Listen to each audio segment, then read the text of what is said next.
potential exists for getting, you got ice, you got rocket propellant, you got something to breathe, you have a lot of things, something to wash with. So, so where will it come from? Okay, at first from Earth. And there have been a couple of studies that you can read about in Rick Boozer's latest book, which is called The Plundering of NASA. Rick Boozer's latest book, and he's pro-NASA, by the way. He's just talking about, in that book, Congress designing missions instead of NASA designing their own missions. So anyway, he will cite you at least 2 studies that show that even bringing it from Earth would be cheaper. Okay, and putting it into depots, fuel into depots in orbit. All right, where will cis-lunar workers live? Here's NASA's short-term solution. This would be a, some kind of a station in orbit. This is Al Globus's solution. This is a little more long-term. Okay, I really like his Calpana 1 solution. And by the way, this artwork is by Brian Versteeg, and it's just astonishing if you go on his website, the stuff that he has come up with and designed. But this is actually a very stubby cylinder. It's wider. It's 500 meters wide. It's about 1/3 of a mile wide, okay? And it's only, 325 meters long. Okay, so it's wider than it is long. That gives it tremendous stability. Remember O'Neill wanted to get stability by counter-rotating cylinders in space. You can get, according to Al Globus, the same kind of stability just by making a very stubby cylinder in space. And it's very significant. The radius of 250 meters is very significant. Why?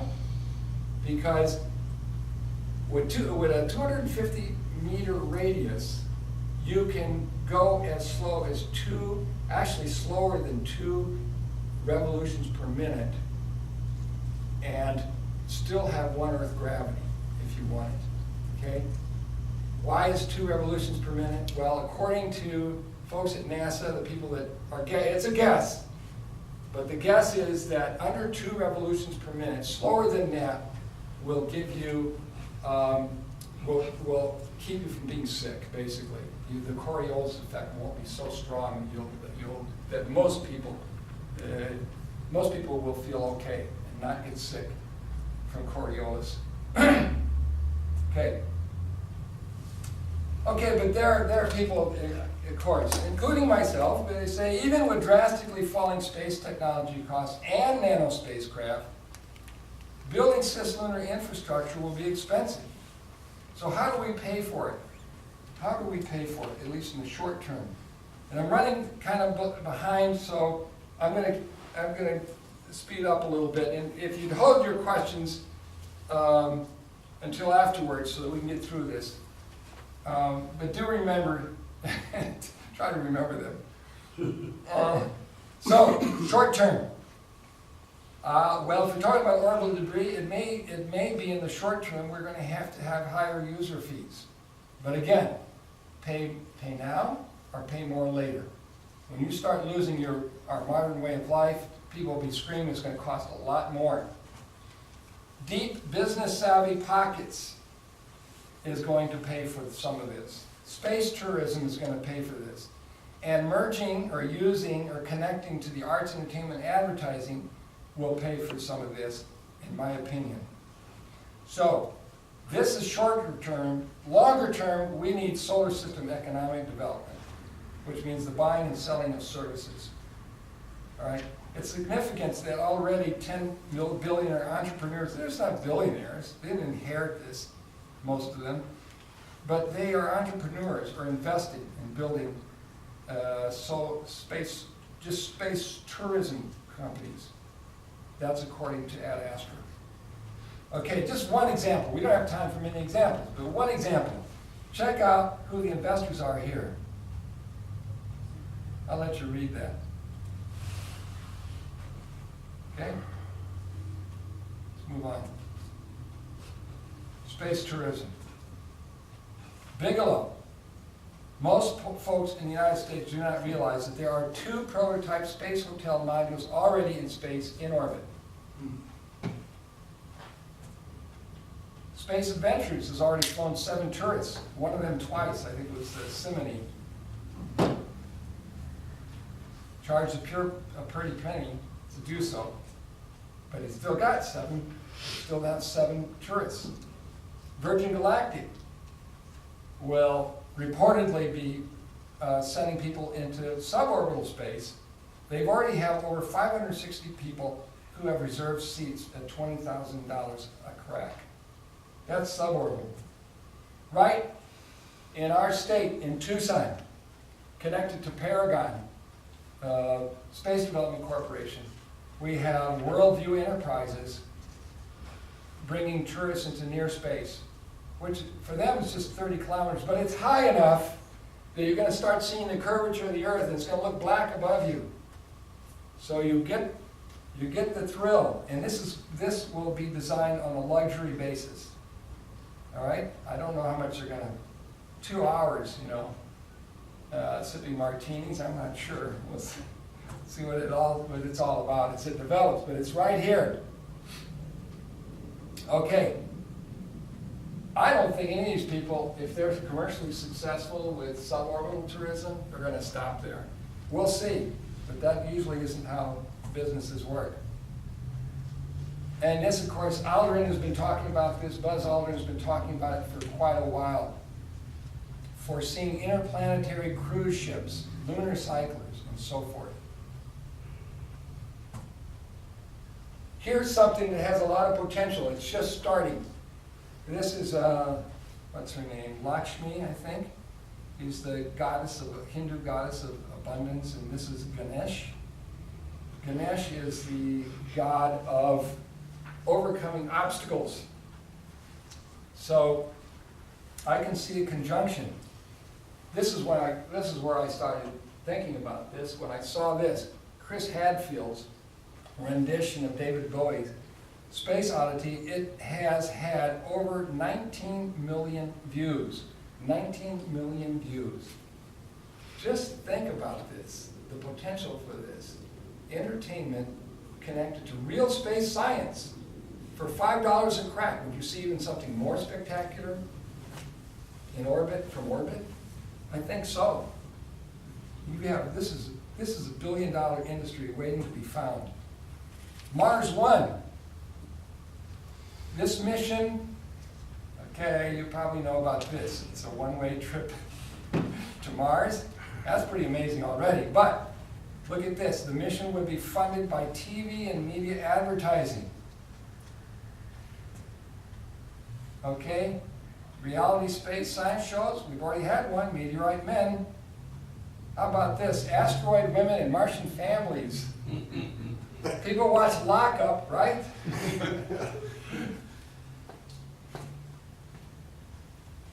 Entertainment paying for space. This is small scale, but it worked. Planetary Resources raised $1.5 million in 33 days through a Kickstarter crowdsourcing program. What did they promise? Photos of asteroids while you saw your own picture. In the background, you'd have your favorite astral scene. I think that's entertainment. Gravity grossed over 514 million in what? In less than a month. Star Trek, Into Darkness, grossed a little bit less than that within a month. I can't believe that. Those numbers don't look right. $500 million? Gross. Probably. Worldwide. Yeah. That still seems really high. Well, I'm sorry. No. That's I'm right. not- Yeah. I'll double check it, but those are the numbers. I just can't believe found. Star Trek got less than Gravity. Those are the numbers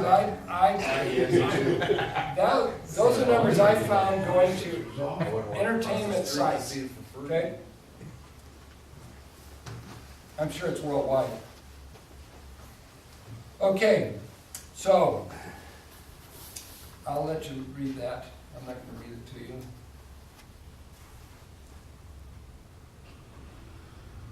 I would just point out, water, platinum group metals, rare earth elements, okay? Okay, we already have the European Space Agency thinking about, and these are gonna be telerobotic and robotic, 3D printed habitats. You're gonna have a little machine crawling around, compacting lunar regolith, crawling up on the, stacking them and making a habitat. And why do we need lunar regolith? We'll talk about that when we get to radiation. Here's a long shot. They probably wouldn't like me to say that, but we'll see. Shackleton Energy Company wants to mine the moon for water to begin with. All right? They're looking for 20 billion. Anybody have any spare change? This is your chance. Okay? Look at the officers involved here and what they did before. Dale Dietz, okay, internationally recognized development pioneer, former Air Force officer, etc. Pioneer in what? Unmanned aerospace systems. When you see unmanned, you're talking about telerobotics. Okay? Bill Stone. Okay? You read down, autonomous robotics. Okay? So that's autonomous, but autonomous and telerobot and semi-autonomous. In other words, telerobotics go together. And this is there. I won't belabor this. We need to move on. But it starts off with terrestrial propellant sales to customers. Okay. Launch of prospecting missions. All right. And then you got the prospecting mission going on there, and you have robotic or telerobotic prospecting going on and gathering of water, harvesting of water, before you even have a crew go up. And then you have the crew go up. So that's the idea. And eventually, you start off with propellants from Earth in low Earth orbit, and eventually you get it from the moon, okay, and so forth. Okay, so what would these people produce? And this is always unpredictable. Anybody can forecast this? Well, I don't know anybody can predict this kind of thing. But there are some directions you can look at. You can look, for instance, at the chemical compound composition of lunar regolith. And you see, again, oxygen is in almost every compound, whether it's ilmenite or anorthosite, plagioclase-dominated ore, you see oxygen.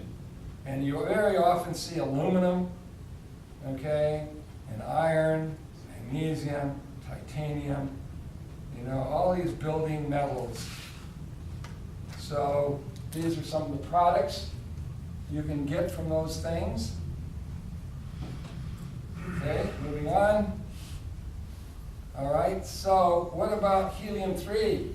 People say helium-3, have been talking about helium-3 for years. Well, there's no nuclear fusion, but guess what? The price is soaring for helium-3, despite that, because there are now a lot of gadgets, neutron detectors and so forth, that are using helium-3. So the last one I saw was 5,000 per liter, but I hear, someone told me it's even much higher than that now, but I haven't been able to verify that. Yes? An atomic bomb takes about a year before its tritium trigger becomes disabled because of radioactive decay. So once a year, they have to put in a new tritium trigger. And that's very, also, if you build your bases at the North and South Pole, you could set up solar collectors there and use antennas to send that power to a camp you might have elsewhere on the moon, for example, the equator. Yeah, sure. Because that way, you wouldn't have to worry about going dark for 2 weeks every Sure. month. Sure. You'd be 24/7, almost. Yep. Yeah, I mean, there are so many other things we could talk about as far as space, as lunar, cis-lunar infrastructure. I just, because I'm trying to cover a broad spectrum here, I can't go into it all, but that's certainly true. In fact, is it Shackleton crater in the south? Pole. Where at the top of there, you've got continuous sunlight, and I think, Except for 1 or 2 days a year, oh, is that it? yes, So, yeah, 24/7. I mean, that's not an accident that they call it the Shackleton Energy Corporation, you know, that's where they had it. He could have used some power on his polar expedition. Yeah, he could have. Poor guy. Well, actually, I talked about that in a different talk, in my Mars talk, believe it or not, but, anyway, moving on. Okay, so, creep, I think most of the potassium, rare earth elements, and phosphorus, that's what that is. And you typically find it with thorium, so here you have, where the high creep area is, and you see in the south, this is the far side, right? And look where that is, that's the South Pole Aitken Basin right there. So it seems to be associated, look at this, with these impacts, which makes a certain amount of sense. Rare earth elements are very often in high concentrations in asteroids. So it totally makes sense. And if you want to compare where those areas are, this is the South Pole Aitken Basin. There's a theory that Oceanus Procellarum, that part of it resulted from a giant Procellarum impact, and which superposed as Imbrium and some of the other ones there. It's still being debated in the planetary community, but regardless, it's the large impacts on the near side that excavated the Procellarum creep terrain. That's what they call that, where all that stuff is coming. Yeah, That's pretty creepy. good. Good to know. Good to know. And here are the rare earth elements signaled for you. We could move on here. Here are the platinum group elements, not these top three, but you see that they're iron, cobalt, nickel. They're associated with these building materials. So here we got the platinum group. Okay. So again, we're running a little bit behind. So here the platinum group are associated with, on the near side. Over here, what is that? Crisium, I think. Let me look. Yeah, Mare Crisium. Okay, so you still have some impact, associations here. A different one, and of course you got here. This is South Aitken Basin, which is a huge impact. Isn't that right? Yeah, that's the largest confirmed impact on the moon. You're about 1,200 kilometer diameter. Yeah. Okay, so. And here I'm getting towards the end of my talk, but, we still have these threats of radiation and low gravity, all right? And so telluride bodies can help with these problems, in fact, because, it can be out where there is a lot of radiation and low gravity and still function, these telluride, okay? Okay, well, how bad is it? How bad is radiation in space? Well, Robert Zubrin will tell you that it's like smoking X number of packs of cigarettes. But recently, the Curiosity rover on its way measured 466 millisieverts. That's a lot. That's a lot. If you go to yeah, and that's just one wave. Okay, so it's a problem. It's like getting a CT scan every 5 to 6 days. Okay, so that will raise your a trip like that. See, it's 8 months one way and 8 months the other. 16 months out there, 5% increase in getting fatal cancer, and it's a lot.